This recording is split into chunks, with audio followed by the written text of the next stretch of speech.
যাতে বড় আপনাদের আসলে এসে সব ভালো লাগলো, একটা জিনিস খারাপ লাগলো, বলবো না বাদ দিব, না বলাটাই ভালো।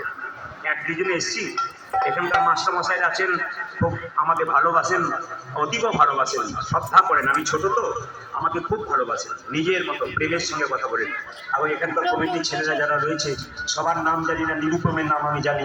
এ আমাকে খুব ভালোবাসা দিয়েছে, এত সুন্দর সযত্নে রেখেছে, আমার না বলাটাই ভালো। না আমি তো বলবো বলেই এসেছি, আমি তো না বলে যাবো না, বলার জন্যই তো আমার আসা। আপনাদের আসলে সব ভালো লাগলো, কি বলুন তো, আপনার সবাই হাততালি দিয়ে কীর্তন করছেন, তো আমার খুব ভালো লাগলো। হরি হর এ নম, কৃষ্ণ যাদবাই নম, যাদবাই মাধবাই কেশবাই নম, এটা আমার খুব ভালো লাগলো দেখে। কিন্তু খারাপ লাগলো কোনটা, দুই চারজন আশেপাশে দাঁড়িয়ে আছে, হরি হর এ নম, বিশিষ্ট ভদ্রলোক, এদের জন্য হরিনাম আরো উঁচুতে উঠবে, কিছু মনে করবেন না। একটু ছোট্ট কথা বলে যাই, বৃন্দাবনে